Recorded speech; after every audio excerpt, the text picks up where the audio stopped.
Добрый день, уважаемые зрители и слушатели. С вами я, Борис Марцинкевич. И сегодня к нам в студию заглянул главный редактор портала «Нефть и Капитал». Не забывайте подписаться на него во всех возможных вариантах на сайт, в телеграм-канале. Владимир Болев. Владимир Владимирович, добрый день. Борис Леонидович, я вас приветствую. «Нефть и Капитал», в то время как у нас новый владелец овального кабинета, пишущий множество указов разом, всех нас... Переподписывающий. Выкидывающий предыдущий, под камерой подписывающий новый. Даже после инаугурации он повторил свой замечательный текст «Бури, детка, бури». Введено какая-то у них там чрезвычайная ситуация в энергетике, позволяющая остановить зеленые проекты и так далее, и так далее. Но основной мотив, который всех нас изо всех сил тревожит, Байден перед уходом на дембель подписал новые рестрикции в отношении России, в том числе и на 180 судов теневого флота, и конкретизированы санкции против наших нефтяных компаний, имея в виду Сургутнефтегаз и Газпромнефть, вот так уже конкретно, не просто... Там досталось и Лукойлу, и нефтесервисным компаниям. Список обширный. Список обширный. И, кстати, я не мог понять, зачем это понадобилось. Потому что был комментарий «Газпромнефти», что мы с 2022 года, как и весь топливно-энергетический комплекс под санкциями, мы уже привыкли, что у вас нового. Но у нас есть такой замечательный во всех отношениях журнал «Эксперт». Вот там группа юристов разобралась, в чем дело.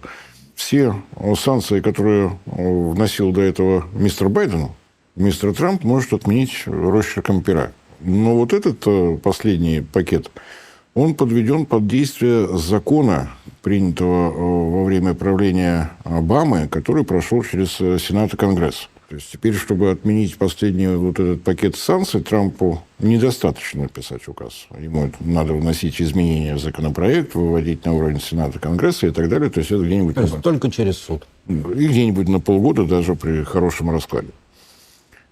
Чего бояться? Потому что, разумеется, Всемирное информационное агентство один Bloomberg сказал, сокращенно ОБС, начал рассказывать, как стоят наши суда, не могут разгрузить нефть, никто в порты не пускает, вообще все умерли. Так оно и будет, мы все умрем. Нефтяные компании прекратят добычу, будем прятать нефть обратно куда-нибудь там в бочки, не знаю. Все? Или еще не все?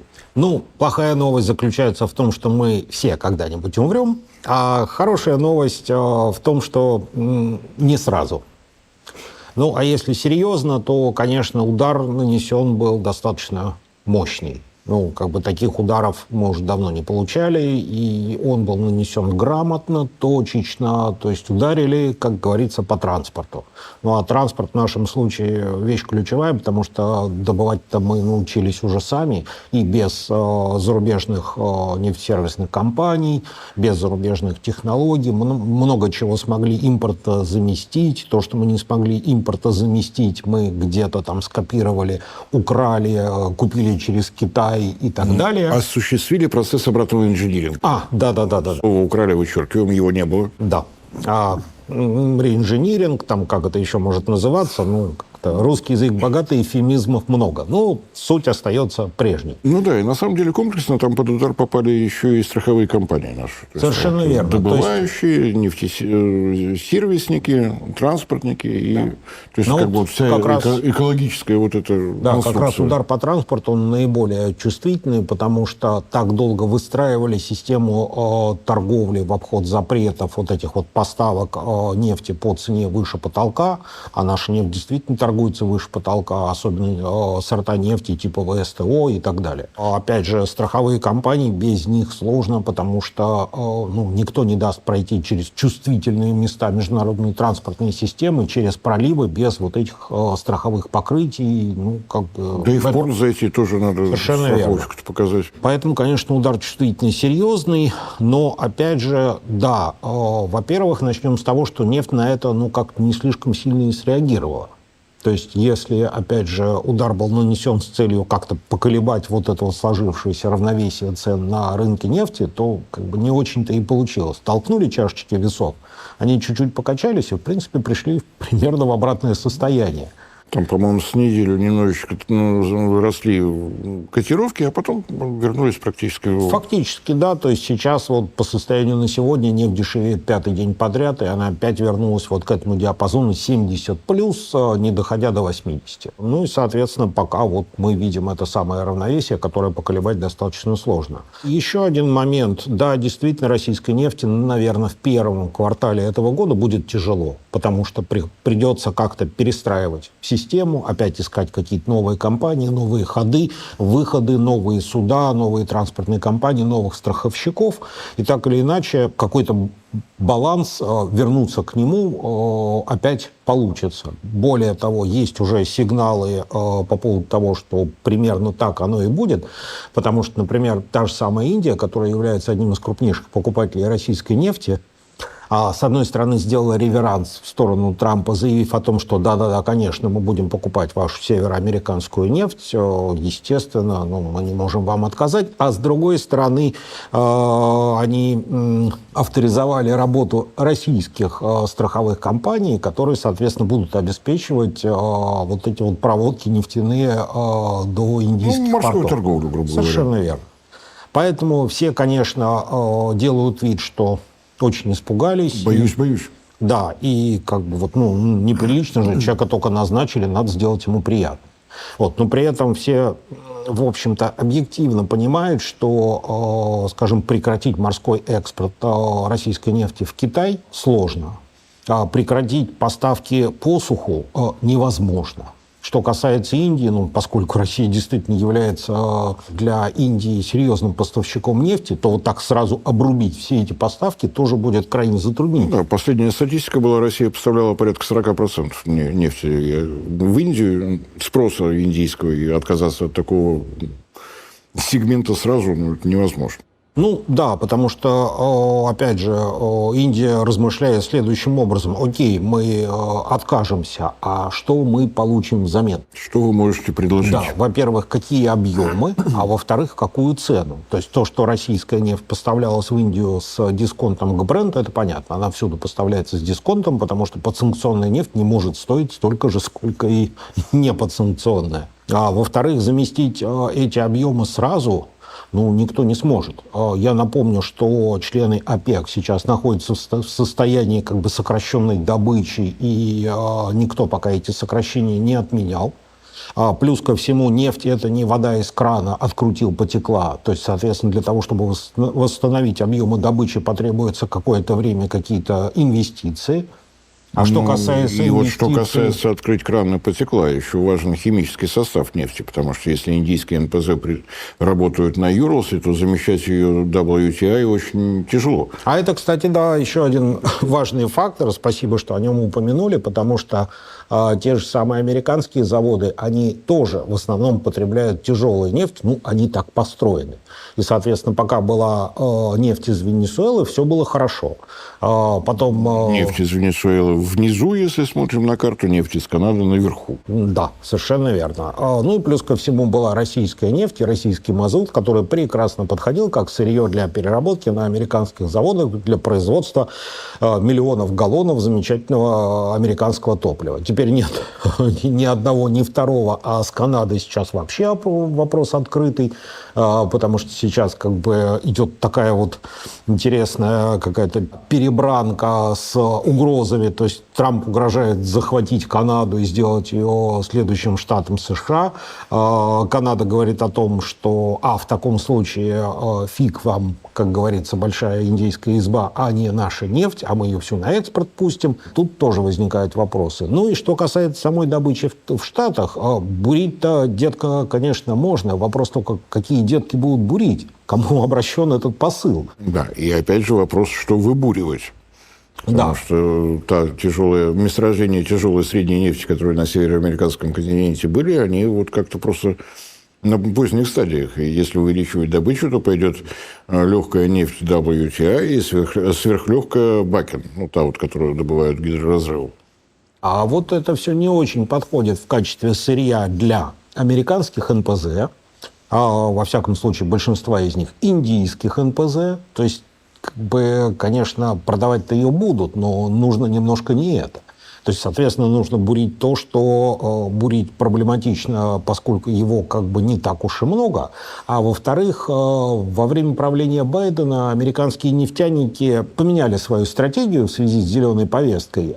После того, как Байден запретил бурить, запретил качать, запретил загрязнять воздух, заниматься гидроразрывом, прокладывать трубы, да, вот запретил достраивать этот самый Keystone XL из Канады. Нефтяники сказали: окей, тогда мы инвестировать, пожалуй, в производство не будем, мы тогда порадуем, собственно, наших акционеров, которых мы давно не радовали, а они ждут.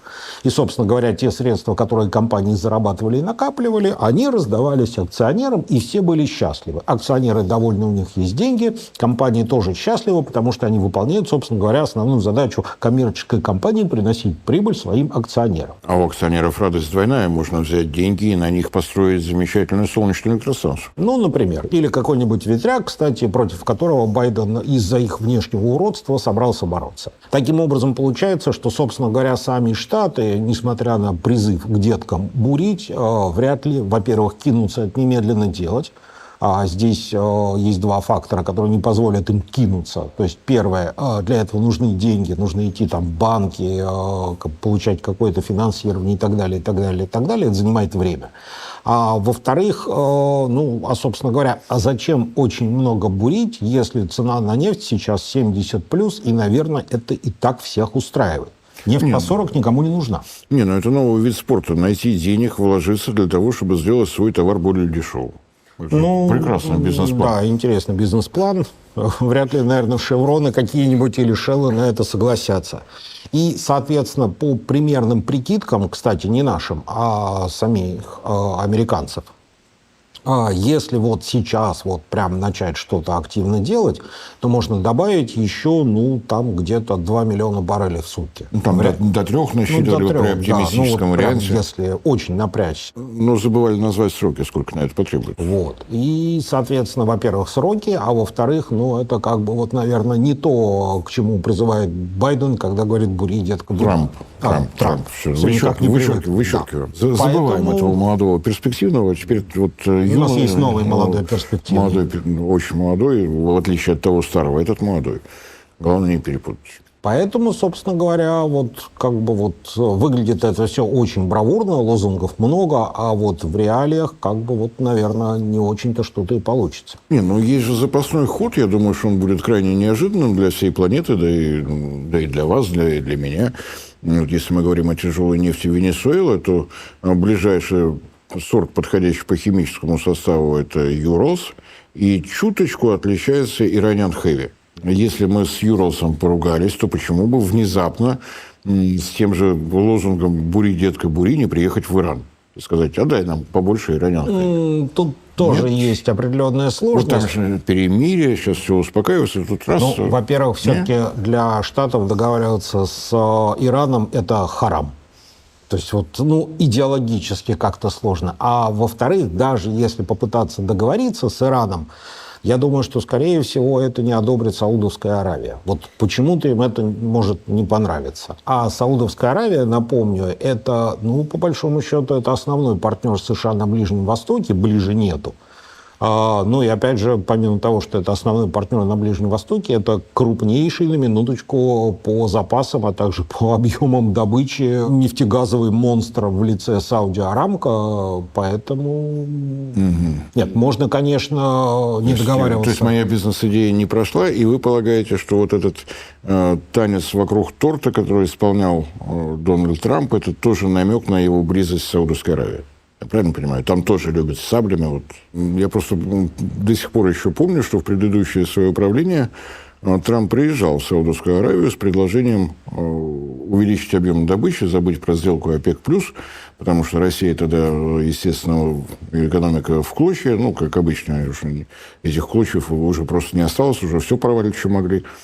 А вы на их место раз со своей нефтью. Будет пытаться сейчас еще раз тот же трюк? Давайте Саудовская Аравия, разваливайте сделку ОПЕК+, начинаете добывать больше, российский сегмент рынка захватим, будет там всем хорошо.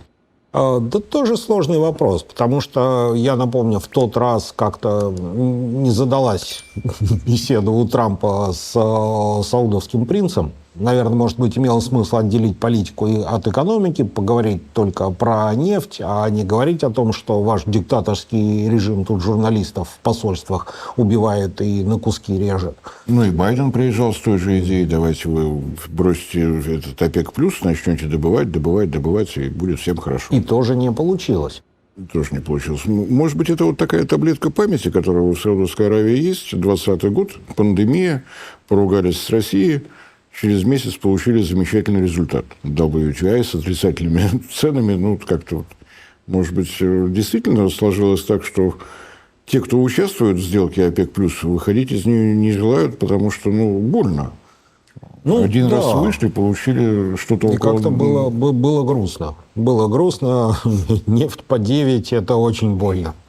Поэтому, да, скорее всего, ОПЕК как был, так и останется. И, скорее всего, та политика, которую организация проводит, она там, в ближайшие какие-то месяцы сохранится, потому что рынок действительно выглядит сбалансированным, и здесь с ОПЕКом спорить сложно. Потому что все эти танцы с саблями на Ближнем Востоке так или иначе на цену нефти не так уж сильно повлияли. Новый пакет санкций, который действительно выглядит для России болезненно, также на цену особо не повлиял. То есть, по большому счету, в сводках аналитиков, когда они оценивают какой-то баланс по нефти, ее стоимость и какие-то перспективы, в основном слова «Ближний Восток», «Россия» встречаются, но не так часто, как слова «экономика Китая». Поэтому получается, что у нас, несмотря на все вот эти вот перипетии на нефтяном рынке, все сидят и смотрят, а что же будет с экономикой Китая. И они, наверное, правы, потому что пока на данном этапе основной потребитель нефти – это Китай. Хотя Индия растет достаточно активно. И у меня вот все время впечатление, что бы там Трамп не планировал, он все равно вот в этой вилке.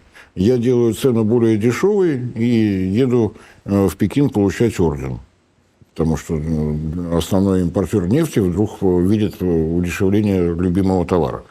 Я делаю нефть подороже и еду в Москву за орденом, потому что меня тут порадует.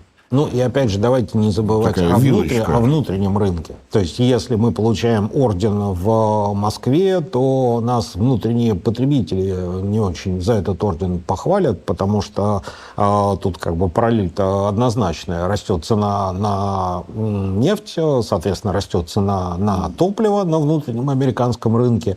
А снижение цен на топливо на внутреннем рынке – это один из коней, на которых Байден в том числе въезжал в Капитолий. Поэтому тут тоже, в общем, сложно. Опять же, не секрет, что он въезжал во многом в том числе и на деньги нефтяных компаний. Объяснить им, что сейчас у вас ваш товар станет более дешевым, тоже вряд ли получится. Да, но вы бурите, кстати, бурите. У меня такое впечатление, что еще какое-то время Трамп будет этой риторикой пользоваться, потом поймет, что лучше руками не трогать. Потому что делаю нефть дешевле, радуется Китай. Делаю нефть дороже, радуется Москва. Так может, лучше ничего не делать? Может, они там сами без тебя как-то... Дональд Фредович, может, его, а? Да, есть же заветный айтишный принцип. Работает – не трогай. Не трогай. Кстати, во всей этой истории мы проговорили про основных покупателей российской нефти. Первое место Китай, где, кстати, очередной рекорд, по-моему, поставлен по объему поставок нефти. Да. Второе место Индия. И вот человек с бронзовой медалью, я имею в виду, разумеется, Эрдогана, он вообще никак не комментирует.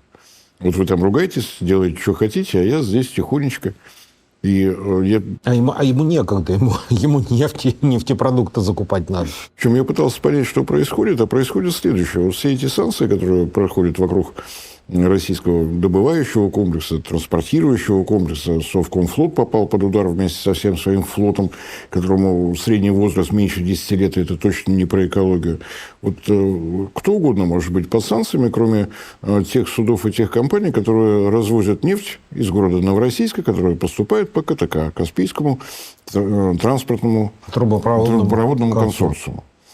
И поскольку все это проходит мимо Эрдогана, вот его точно ничего не интересует. Я на всякий случай напоминаю, что основной объем поступлений по КТК – это казахстанская нефть, которая добывается на основании соглашения о разделе продукции и верховодит на этих добычных проектах Chevron, Exxon и так далее, и так далее. То есть вот эту нефть не трогаем. Если вы, кстати, присмотритесь к сводкам, поступающим из Северного Причерноморья, вот куда угодно, что угодно прилетает. И в Крым летит, и по достаточно удаленным областям России удары приходятся. А в Новороссийске нет. А в Новороссийске все спокойно. Почему? Потому что там КТК. Если ты будешь баловаться, и «Шеврон» почувствует какие-то проблемы... Ну да, это будет тот самый классический выстрел себе в ногу. В Америке изобрели новый вид противовоздушной обороны – нефть. Там, где американская нефть идет, никакие киевские режимы ничего не делают, на всякий случай. Иначе может быть больно. Спасибо за внимание. Вам большое спасибо, что заглянули в гости. Спасибо.